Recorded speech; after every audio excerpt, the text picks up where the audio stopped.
Merci de choisir Kin 24 Télévision, mesdames et messieurs. Bienvenue dans ce nouveau numéro de votre émission 45 minutes pour convaincre. Nous retrouvons une fois de plus M. Guy Coucou. Ça fait quelques mois qu'il n'est pas passé sur nos antennes et nous sommes contents de vous retrouver compte tenu de l'abondance de l'actualité. M. Guy Coucou, bienvenue. Merci beaucoup, José.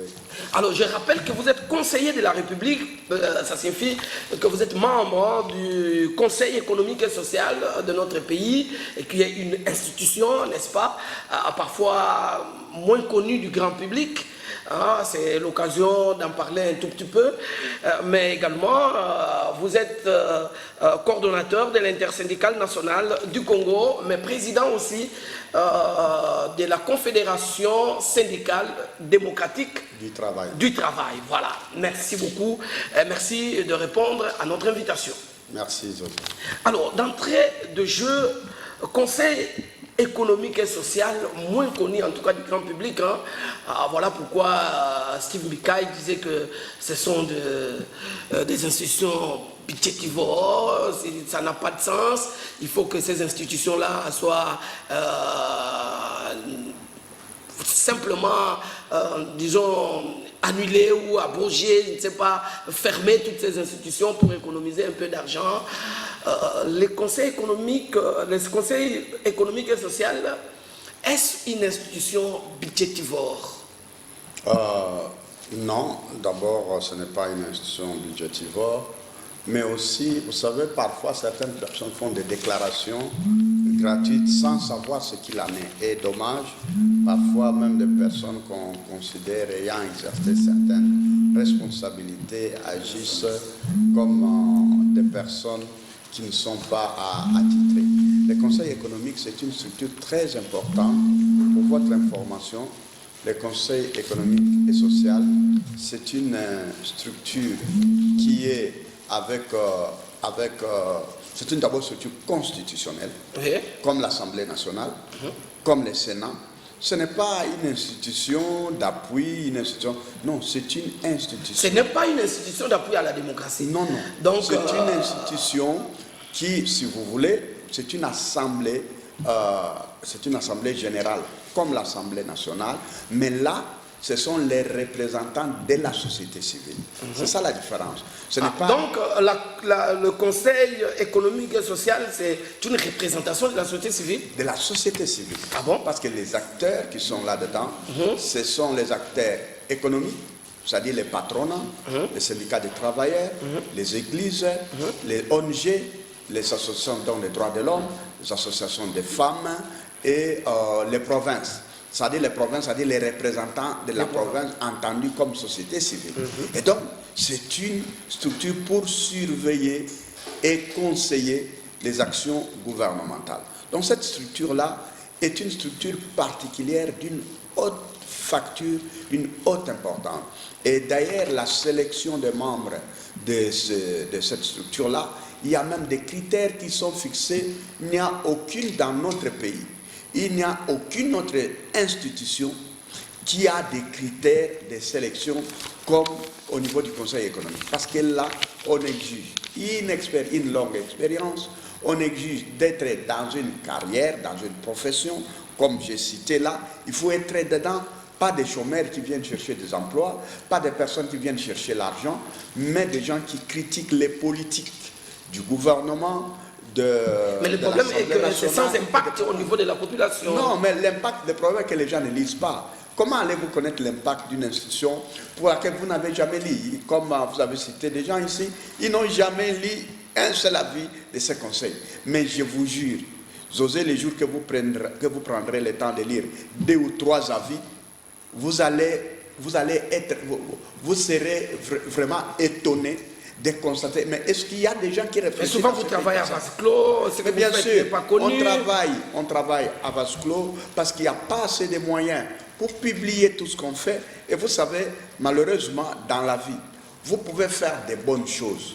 Tant que cela n'est pas connu du public, ces choses-là ne sont pas bonnes. Et chaque conseiller de la République a 5 000, 6 000 $ avec Une Jeep, c'est comme ça, comme les députés? Non, bon, je pense que tu me connais, José. Depuis que je viens ici chez toi, tu ne m'as pas vu avec une nouvelle Jeep du conseil. Tu me vois, moi, avec ma petite voiture du syndicat et depuis des années. Donc moi, ça fait maintenant plus de 6 ans que je suis au conseil économique. Je n'ai pas reçu une Jeep, je n'ai pas un salaire là-bas. Alors que comment ça, vous n'avez pas un salaire? C'est pendant que vous servez l'État? Je dis, il n'y a pas de salaire là-bas, mais justement, c'est une institution, vous pouvez vérifier. Vous pouvez aller maintenant à la chaîne des dépenses de l'État, vous vérifiez. Donc, il y a des choses qu'on raconte. C'est l'unique institution alors qui n'aurait pas de salaire, alors pourquoi on doit travailler du matin au soir et on n'a pas de salaire? Justement, non, effectivement, il y a un problème, il y a une injustice. On ne paye pas les conseils de la République, alors que la loi les prévoit. Oui, je vous dis, ça fait depuis 6 ans, moi je suis là-bas, 7e année maintenant, je vais, mais on ne paye pas. Et c'est pour cela qu'on est en train de demander, et je crois que le gouvernement a compris et a promis que prochainement, on va penser peut-être l'année prochaine à commencer à le faire. Mais jusqu'aujourd'hui, les conseillers de la République. Donc vous faites l'apostolat, vous travaillez gratuitement? Oui, hormis les membres du bureau, ils sont 7, ceux-là sont payés. Tous les autres conseillers, parce qu'ils sont 68, ne sont pas payés. Oh. Et alors, lorsque vous siégez, après les délibérations, il y a des décisions qui sont prises. Quel est le sort de tout ce que vous décidez? Le sort, c'est ce qu'on décide, parce que d'après la loi, tout ce qu'on décide là, on décide sur la politique, on examine la politique du gouvernement, si elle est bonne, si elle est mauvaise, et puis on donne des conseils au gouvernement, on dit non, on voit des lois, lorsqu'on a voté une loi au niveau de l'Assemblée, ou les lois qui existent déjà, on peut voir tout ce qui se passe comme maintenant. On venait de prendre l'avis sur la balle à l'État, la circulation routière, parce qu'il y a beaucoup d'inconscience et beaucoup d'incivisme sur la route, qui malheureusement est le fait des autorités, de ceux qui étaient appelés à faire respecter la loi. Vous roulez, vous voyez que souvent les autorités prennent des lignes de sens contraire de la route et suivies par des Wewa et tous les autres taximens. C'est parce qu'il y a des faiblesses. On a examiné les causes, les raisons, on a produit des avis. On a produit des avis sur nos richesses. Vous savez que nos forêts ici, on les distribue aux Chinois comme des arachides. Alors que le pays n'existe là, toute la richesse du pays, c'est dans la forêt.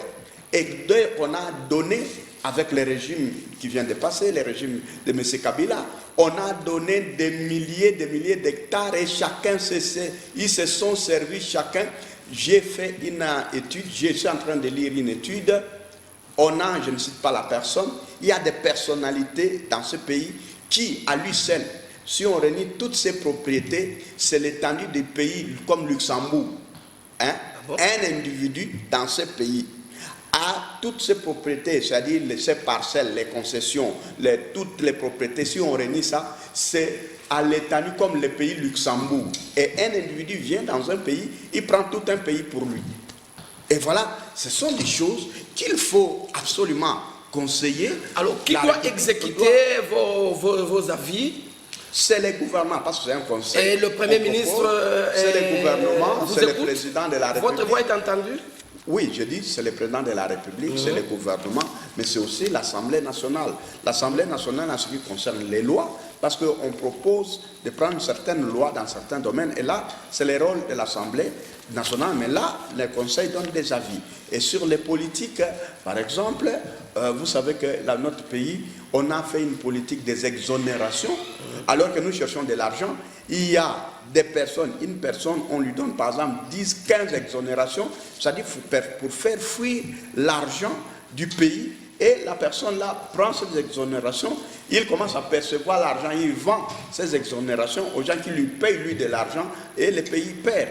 Donc il y a, le Conseil économique a produit des avis sur la forêt, sur le climat, sur la route, sur nos richesses, sur même actuellement. Aujourd'hui, au moment où je vous parle, il y a un avis qui est en train d'être produit sur la gouvernance vertueuse. C'est-à-dire, on a fait l'examen.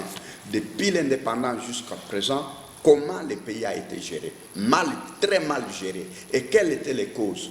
Parce qu'on a trouvé, entre autres causes, vous lirez, peut-être je vous amènerai les documents, il est assez volumineux, mais il faut les lire.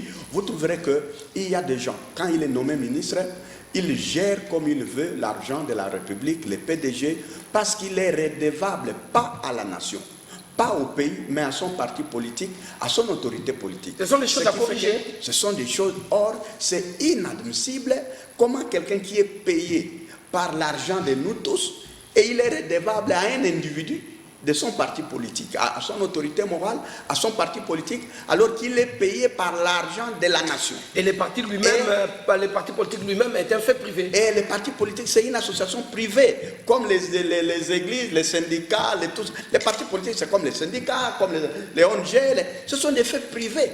Et maintenant, on a consacré, c'est devenu un fait normal. Tout le monde a dormi sur cela et accepte cela, alors que ce sont des faits infractionnels.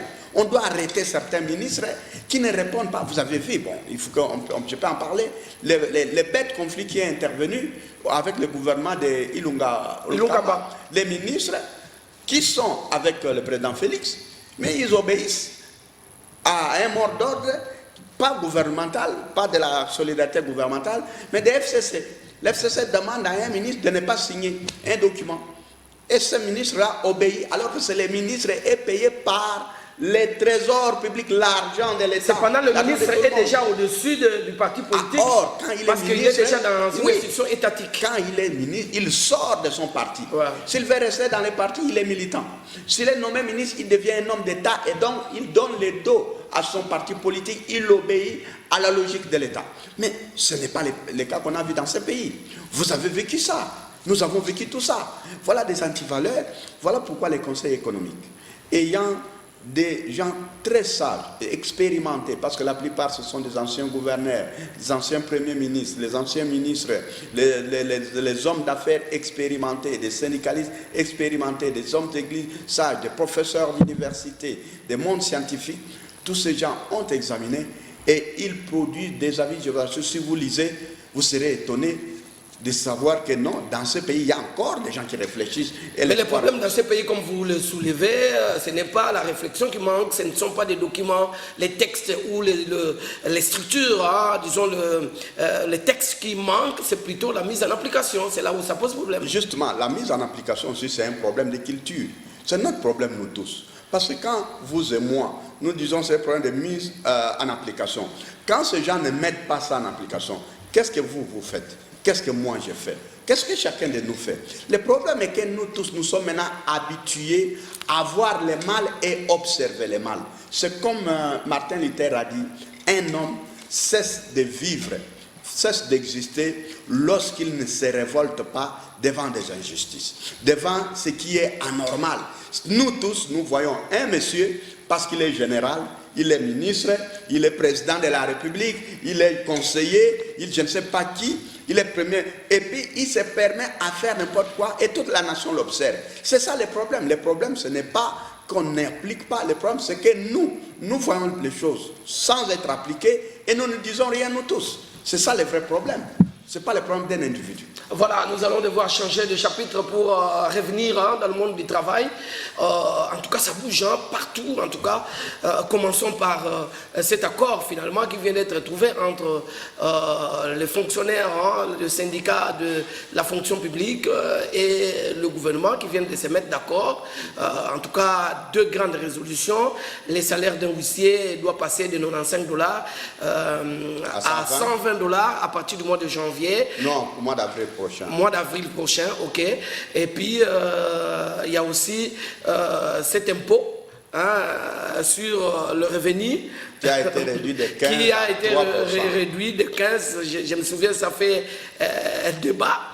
C'est réduit, ils ont obtenu à réduire cela de 15 à 3%. Ouais. Votre réaction en tant que représentant du monde du travail? Oui, c'est déjà positif, ce n'est pas suffisant, ce n'est pas assez, mais en tout cas c'est encourageant, parce que aussi le progrès dans la vie est progressif. Donc nous pensons et nous encourageons le gouvernement à pouvoir Et surtout, ce qui est important, c'est de se revoir régulièrement, fixer une périodicité pour que régulièrement on se voit et on corrige petit à petit. Parce que dans la conjoncture actuelle, il est impossible de demander qu'on quitte de 0 à 1000 à la fois. Donc, mais on doit quand même se donner un temps pour que progressivement, à l'intervalle de temps, on puisse aller petit à petit jusqu'à, on peut se dire, dans 5 ans, dans 10 ans, il faut que l'on quitte ce stade pour arriver à là. Et je pense, si le gouvernement prend cet élan-là, prend cette allure-là, je pense que ça sera important, parce que c'est la bonne foi qui est l'élément déterminant, et surtout la volonté politique. Et si telle est la volonté politique exprimée, je crois que dans les jours ou les années qui viennent, les salaires du fonctionnaire peuvent progresser valablement. Alors je me souviens des professeurs, ils étaient montés au créneau pour dénoncer cette histoire des 15% de l'hyper. Les autres ont obtenu 3%, mais vous ne trouvez pas que parfois on veut une chose et son contraire? Nous voudrons que l'État ait beaucoup d'argent pour bien payer nos fonctionnaires, mais en même temps, lorsqu'il faut faire des efforts pour payer des taxes et des impôts, les Congolais réticents quand même. Hein? Oui, absolument, mais aussi l'impôt doit être proportionnel. C'est ça le problème. On ne peut pas imposer beaucoup sur peu. Vous voyez, lorsqu'on impose 15% d'un salaire qui est à moins de 100 000 francs, 10 000, c'est-à-dire si tu es quelqu'un qui a 80 000 francs, quand on dit 15%, c'est 10 000. Et quand on enlève les 10 000 sur les 80 000... C'est 12 000 d'ailleurs. Quand on enlève ça sur son petit salaire, ça représente... Ouais, vous voyez, c'est ça. Mais si quelqu'un a, par exemple, 10 000 $, vous dites, on peut aller même à 1 500 d'impôts. Il perd 1 500, il a 10 000, il gagne sur son salaire 8 500. Donc, quand il fait la proportion du bon, 8 500, je peux vivre avec. Mais si déjà, avec 100 000, je ne peux pas vivre avec, même si vous voulez prendre 2 000, je dirais non. Je dirais non, 2 000 c'est rien, mais en tout cas par rapport, d'abord les 100 000 ne me permettent pas de vivre, de payer mon loyer, de payer le transport, de manger avec du 1er au 30, ça ne me permet pas déjà. Donc même si vous dites 500, c'est trop pour moi, parce que déjà ça ne me permet pas de vivre. Ce n'est pas qu'on ne veut pas payer, mais si l'État veut payer, veut tirer des impôts sur un revenu, il doit songer à ce que les gens aient des bons revenus pour avoir des bons impôts. Alors, en tout cas, l'actualité est vraiment dominée par cette rentrée scolaire mouvementée. Aujourd'hui, là, pendant que nous sommes en train de parler ici, les syndicalistes sont en train de siéger, de dialoguer avec le gouvernement. Ils ont choisi les banlieues au niveau de Kisantu, je crois, à Mboula Lodge, au niveau du Congo central. Parlons un peu de la forme. Est-ce que les syndicalistes qui sont là représentent-ils réellement les enseignants? Parce que nous avons vu de l'autre côté, on a un langage, mais ici, nous avons suivi par exemple Sinecat qui a un autre son de cloche. Est-ce que ceux qui représentent les enseignants là-bas sont-ils les vraies personnes qui doivent les représenter, ou alors on a recruté des gens pour le besoin de la cause? Non, mais c'est ça, il faut éviter, moi j'ai toujours conseillé à mes confrères syndicalistes, il faut éviter d'avoir un comportement ou des attitudes des politiciens dans un domaine qui n'est pas politique. Il faut éviter ça.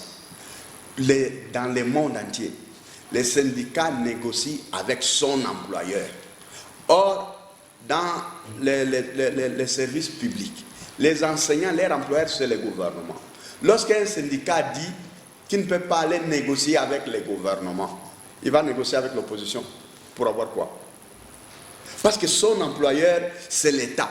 Alors, soit on a compris ce que c'est un syndicat, soit on n'a pas compris. Un syndicaliste discute avec son employeur. Et à tout moment, il n'y a pas un seul instant, un syndicaliste formé ne peut pas dire ça. C'est pour cela que nous demandons toujours aux gens, parce que dans ce monde-là, il y a beaucoup qui se sont improvisés des syndicalistes. Improvisés. Il n'a jamais été dans un syndicat, il crée un syndicat. Il n'a jamais suivi une formation syndicale dans une organisation structurée syndicale, il crée un syndicat. Il va avoir des comportements comme cela. Mais moi, je sais, il n'y a personne qui peut dire qu'un tel sont des syndicalistes, un tel ne sont pas. Qui donne les certificats de syndicalistes? C'est qui? Non, tous ces enseignants sont dans les secteurs. Tous les syndicats qui sont là-bas. Mais vous pensez que le gouvernement est idiot pour prendre les gens de la rue de Chegué et faire des syndicalistes, des enseignants pour négocier? Non. Ou c'est parce qu'aujourd'hui au Congo, il y a, vous savez, il y a beaucoup d'écoles conventionnées, catholiques, protestants, salutistes, kimbanguistes, alors islamiques, et actuellement même du réveil. Et même du réveil. Et même de l'État tout court aussi. Des écoles officielles. Voilà. Maintenant, quelle est la personne qui va dire que cela oui, cela non? Qui? Lui, il est qui? Celui qui dit ça, lui, il est qui? Il est secrétaire général du Sénécat. Mais alors, le secrétaire général du Sénécat, ce n'est pas le secrétaire général de la CDT. Mon syndicat CDT est dans l'enseignement. Il y a des leaders qui sont là-bas. Ils sont de bons syndicats. Ils sont de vrais syndicalistes qui ont été formés. Et ici au Congo, et en Europe, et partout. Ils ont suivi des formations. Alors, si quelqu'un raconte ça, je ne discute pas. Mais seulement je dis que ces gens qui sont à table avec les gouvernements, ils ont compris qu'ils sont syndicalistes et leur place c'est d'être à table avec leurs employeurs. S'il y a des politiciens qui sont entrés pour dire qu'on fait l'opposition aux syndicats, je t'informe que les syndicats n'est pas un parti politique de l'opposition. Les syndicats est là pour représenter les travailleurs et discuter avec l'employeur des travailleurs. Alors si un syndicat, quelqu'un dit qu'il est syndicat, l'employeur l'appelle, il dit viens on discute, il dit non je ne pars pas discuter, il doit chercher sa place ailleurs. Ce n'est pas dans le mouvement syndical. Moi je parle comme le chef de la corporation syndicale. Et ça, il faut que mais les autres reprochent toujours les syndicalistes qui se font acheter par l'employeur, qui vont là-bas pour, au lieu de négocier le vrai problème de la base, eh bien, ils se font des cadeaux et puis bon, voilà, les vrais problèmes ne sont pas résolus. Ils deviennent des amis de l'employeur. Si j'ai dit qu'il faut éviter les attitudes et les comportements des politiciens, c'est-à-dire quand lui est avec le gouvernement, il n'est pas acheté. Quand les autres collègues vont avec le gouvernement, ils sont achetés. C'est-à-dire, lui, on ne l'achète jamais. Ceux qu'on achète, ce sont qui acceptent d'aller négocier. C'est faux. S'il est syndicaliste, si lui, on n'achète pas, il va avec ceux qu'on achète et qu'il négocie pour que, lorsqu'on va acheter ceux qui sont achetables, lui qu'on ne peut pas acheter, il continue la négociation. Mais si lui laisse la place à ceux qu'on peut acheter, et lui, et là, on ne négocie pas. On dit même partout, la politique des chaises vides. Ça a déjà payé où? Dans quel secteur, dans quel métier? On dit là on se bagarre, vous dites moi je ne pars pas, et puis vous voulez avoir les règles. Il va reprocher ceux qui sont partis, parce que c'est ça. Moi je suis syndicaliste de carrière. Je dis au syndicat, nous avons malheureusement deux problèmes. Quand ça réussit, tout le monde vous applaudit.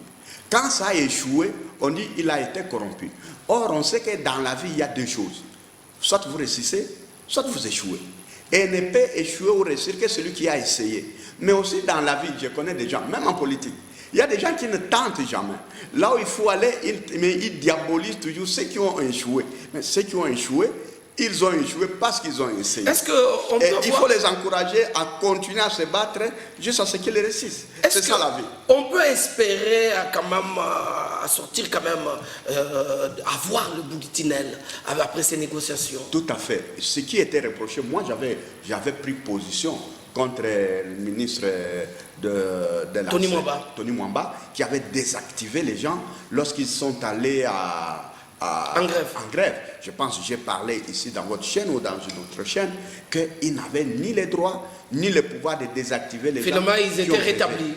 Ils étaient rétablis. Voilà, ça c'est un comportement condamné. Mais maintenant, lorsqu'il a dit venez sur la table, je dis voilà, il a compris, c'est le dialogue. On doit dialoguer, même si on ne s'entend pas, on doit continuer à dialoguer. On n'a pas le choix. Dans le monde syndical, les métiers s'appellent métiers de négociation. Le métier syndical, c'est un métier de négociation. Il n'y a pas de place pour les armes, il n'y a pas de place pour des injures, il n'y a pas de place pour autre chose. Il y a des places que pour discuter, dialoguer et trouver des compromis. C'est ça le métier du syndicalisme. Mais le problème est que, bon, ils sont déjà là depuis plusieurs jours. Jusque-là, ils continuent à discuter, il n'y a encore rien qui filtre, sauf que la circulaire que vient de publier monsieur le ministre Tony Mwaba pour essayer de clarifier un peu où doit s'arrêter la gratuité de l'enseignement. Selon cette circulaire, on dit que la maternelle, par exemple, n'est pas concernée par la gratuité. La gratuité, c'est de la première primaire jusqu'en 6e primaire. Bon, les secondaires et l'humanité devaient avoir quand même de Minerval à payer, même s'il n'y a pas de frais de prise. De prise en charge que payait autrefois le parent. Cette circulaire-là a été opportune? Mais absolument. Parce que d'abord, dans la gratuité, il y a tout. Il y a à boire et il y a à manger. L'avantage de cette circulaire, c'est qu'il y a une clarification, parce qu'il y avait la confusion. Certains parents, la population croyait que la gratuité signifie que les enfants doivent aller de l'école primaire, de maternelle d'ailleurs, jusqu'à l'école secondaire. Et l'avantage de cette circulaire, c'est pour préciser que non, la gratuité concerne seulement l'école primaire, pas l'école maternelle, pas la 8e année, mais l'école primaire tout simplement. L'école secondaire, il y a des frais à fixer, mais il n'y a plus de prise en charge des parents. Ça, non, ça c'est clair et net, et nous n'en voulons plus, parce que les parents ne sont pas les employeurs des enseignants pour payer les enseignants. Parce que c'est ça aussi l'éthique et la moralité. Il est gauche, il est malhonnête de demander aux gens qui ne sont pas quelqu'un qui n'est pas mon patron, je dis c'est toi qui dois me payer. C'est anormal, soit je comprends ou je ne comprends pas. Les parents ne sont pas les patrons des enseignants.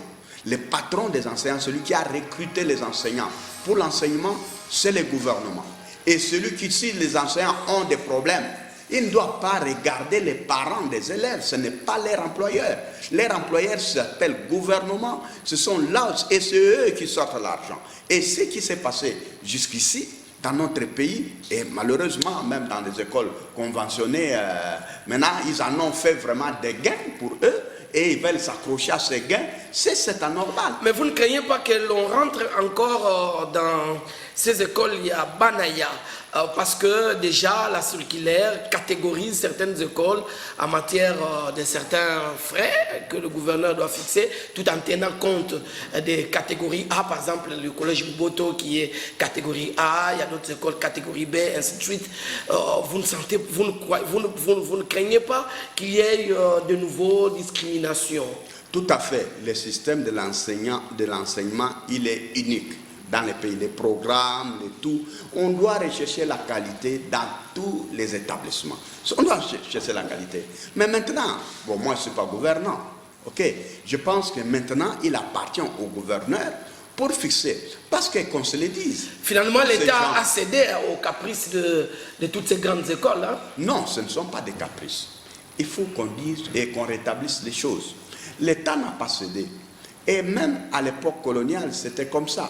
Il y a la politique qui est menée par les gouvernements. Mais il y a aussi la politique particulière. Pourquoi il y a eu des grands séminaires, il y a des petits séminaires, des grands séminaires, des écoles, c'est la catégorie. Il y a des écoles spécialisées ou à vocation. Ces écoles à vocation, ils ajoutent quelque chose sur ce qui est ordinaire dans les programmes de l'enseignement. Et là, c'est normal qu'on ajoute quelque chose. Mais qui doit payer cela? C'est ça le problème. Qui doit payer cela? C'est là, je pense qu'on va demander la sagesse des gouverneurs pour que là où ils vont fixer les frais, qu'on évite justement de revenir à ce que vous craignez, de créer des discriminations, d'établir une catégorisation des écoles, qu'il y a ça, ce sont des bonnes écoles ou des écoles des riches, et dans les écoles des riches, nous fixons telle catégorie. Ça signifie que les enfants des pauvres ne doivent pas aller là-bas parce que les Minerva sont prohibitifs, c'est-à-dire sont interdits à certaines catégories parce qu'ils ne peuvent pas avoir ça. Donc moi je crois ça, c'est la sagesse du gouverneur qui va jouer. Mais aussi, il faut regarder ceux qui sont en train de faire pression pour qu'on établisse ces discriminations-là. Qui sont-ils? Et ce sont des bénéficiaires de cette discrimination. Et je pense que dans une société, nous, de la société civile, les églises, les syndicats, notre métier, on devait lutter pour qu'il y ait égalité dans la société. On ne peut pas faire des écoles de privilégiés pour avoir une société égalitaire. Non. Parce que le bras de fer, en tout cas, a commencé à prendre des allures inquiétantes. Hein. L'État qui menaçait récupérer ces écoles, céder à l'Église catholique par le secrétaire général de la CENCO qui déclara que si l'État veut récupérer ces écoles, il nous laisse au moins nos bâtiments. Et finalement, ce ping-pong-là inquiétait.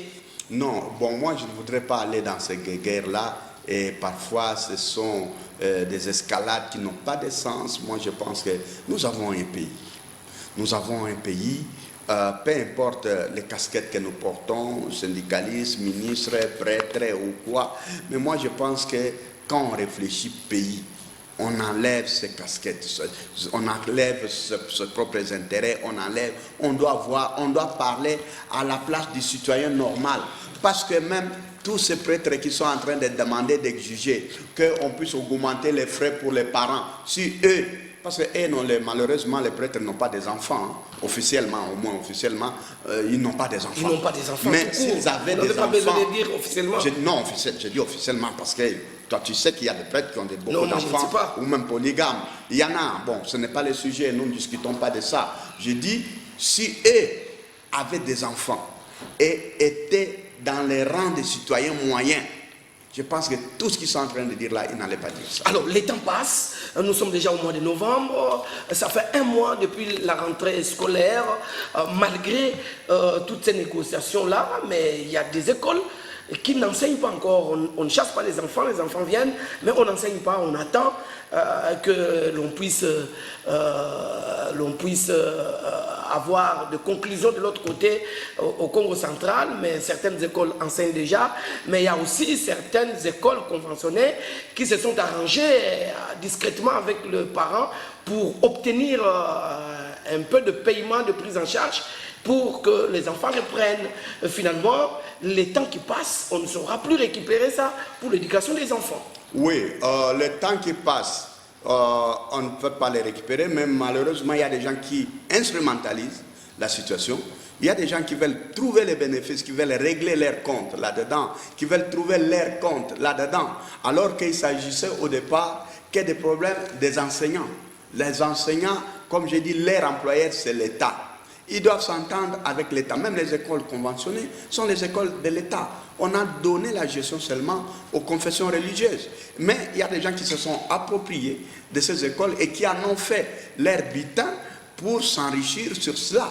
Et ça, ce n'est pas honnête, surtout lorsqu'on parle au nom de la religion, au nom de Dieu. Je pense qu'on doit être honnête et reconnaître certaines choses.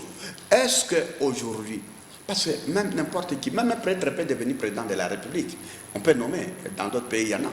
Mais je ne pense pas qu'il y a quelqu'un qui peut dire, moi on me nomme, j'arrange tout, en un coup, j'ai l'argent, je sors l'argent, comme dans ma poche, comme ça arrive. Parce que la gestion aussi de nos églises, de nos tout ça, tout le monde en sait aussi. Partout il y a des plaintes, hein, ne vous en faites pas. Dans toutes les confessions religieuses, il y a des plaintes. Dans toutes les écoles, il y a des plaintes. Dans tous les pays, il y a des plaintes. Parce qu'on gère mal partout. Donc nous avons un problème de moralité dans notre pays. Il n'est pas bon d'instrumentaliser l'école, d'instrumentaliser l'éducation des gens. Il n'est pas bon. Surtout lorsque nous avions bénéficié de l'éducation gratuitement. Tous ceux qui sont des prêtres aujourd'hui, qui sont des évêques des cardinaux, tous ont bénéficié de l'école gratuitement. C'est anormal qu'ils trouvent que lorsqu'on veut faire la gratuité, ça doit faire un problème. Parce qu'ils sont devenus des responsables. Alors qu'à leur époque, ils savent que l'école n'était pas un problème. C'était un droit pour Alors, tous. toujours cette grogne sociale, en tout cas, il y a même des grèves qui ont été oubliées. Les infirmiers sont en grève jusqu'aujourd'hui. L'hôpital, par exemple, de Kitambo a complètement fermé. Vous n'y trouverez plus rien. Beaucoup de gens sont en train de mourir dans le silence. En tout cas, il n'y a aucune annonce de négociation entre le gouvernement et les infirmiers. Il y a des hôpitaux qui ne fonctionnent plus dans ces domaines-là. Apparemment, je ne sais pas vous qui êtes syndicaliste, est-ce que vous tenez compte de ces gens qui sont partis depuis très longtemps en grève, et puis il y a silence radio, pendant ce temps-là, les gens sont victimes parce qu'il y a des malades qui meurent, parce qu'il n'y a pas d'infirmiers dans les hôpitaux. Voilà, tout à fait. Voilà un secteur vital, la santé des gens. Voilà un État, un gouvernement de la République. Et c'est là, moi je dis, nous tous, de la société civile, que ce soit l'ONG, les églises, nous devons tous lutter pour la justice juste. Pas la justice quand on voit que dans ces rayons-là, la justice, c'est moi qui me retrouve là-bas, on dit on réclame la justice là-bas, tous les autres qui souffrent. Moi je pense la réclamation des salaires dans ces pays. On ne peut pas revendiquer les salaires seulement dans un secteur ou de devenir les porte-étendards dans un secteur. Non. La justice, on dit que c'est la justice qui élève une nation. Cette justice doit être juste pour tout le monde, pour ceux qui savent parler et ceux qui ne savent pas parler. Parce que les infirmiers, ce sont eux qui nous soignent. Vous pouvez être ministre, vous pouvez aller prendre les soins en Europe, dans le cas de nos pays, mais ton cousin, ton oncle, ton père, ta mère, tes frères, ils n'iront pas avec toi en Europe. Donc, ils doivent aller. Ces infirmiers, ils sont en grève, ça fait 4 mois bientôt. Les gouvernements est au point, et c'est les gouvernements qui les incitent à gréver. Pourquoi? Parce qu'ils travaillent avec les médecins. Comment est-ce que, et les médecins eux-mêmes, et les gouvernements, comment ils peuvent trouver normal que dans un hôpital, on arrange la situation des médecins, et puis les infirmiers on laisse. Et il faut que les infirmiers grèvent pour qu'on sache qu'il y a un problème là. Ce n'est pas normal. Parce que moi je pense que les vrais porte-parole des infirmiers, ça devait être les médecins. Lorsque les médecins ils sont en train de réclamer qu'on arrange pour eux, je pense que parce que les médecins sur le plan hiérarchique sont les chefs directs des infirmiers. Les médecins travaillent avec les infirmiers. Je ne vois pas dans un pays, comme disait Cicéron, hein, ah non, au temps, au mers. Mais dans quel pays, dans quel temps? Comment est-ce qu'un médecin peut aller régler son salaire, les problèmes de son salaire, et laisser les problèmes de son infirmier, parce que c'est lui qui amène les dossiers du malade chez les médecins, c'est l'infirmier. Parce que quand le médecin prescrit, il envoie au laboratoire, ce sont laborantins qui doivent faire les examens, et il sait que c'est lui qui doit protéger tous ces gens, plus que les syndicats des infirmiers, plus que les syndicats des laborantins. C'est les médecins qui doivent protéger, parce qu'il sait que c'est les médecins, c'est l'infirmier qui arrive avant lui, c'est le médecin qui reste avec les malades à l'hôpital jusqu'au lendemain. C'est l'infirmier qui doit venir lui donner le rapport, comment le traitement qui a été prescrit a été exécuté. Ça a donné comme résultat. Et donc, non, ça dit qu'au Congo, on nous a enlevé l'âme normale, l'âme de la solidarité, l'égoïsme. Même si on peut parler, de son côté. Même si nous pouvons être égoïstes, mais le niveau, la dose de l'égoïsme que nous avons atteint exige un vaccin. Qu'on fabrique un vaccin. Voilà, mais c'est que nous allons devoir évoluer parce qu'à la télé, les minutes comptent. Mais il y a une question d'un téléspectateur et qui demande le vrai motif de la grève des enseignants. Est-ce qu'ils ont des arriérés de combien de mois de salaire? Est-ce qu'ils ont des arriérés ou ils réclament quoi? Exactement, un téléspectateur veut savoir. Il y a plusieurs choses dedans. Il y a des enseignants qu'on appelle nouvelle unité. Ils sont là depuis des années, on ne les a pas mécanisés. Ils enseignent, ils ne reçoivent pas les salaires, ils ne sont pas reconnus par l'État, ils n'ont pas de numéro matricule. Il y a des gens qui reçoivent, mais c'est insuffisant. Ils exigent des primes.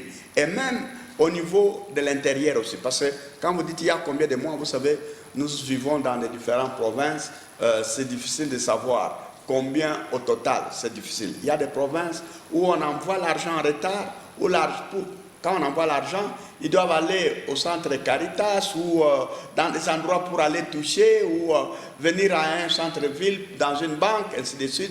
Donc, c'est un peu disproportionné, mais le principe, c'est qu'il y a des nouvelles unités. On demande qu'on puisse régulariser ces gens qui sont en train et ceux qui sont en règle, il faut augmenter les salaires.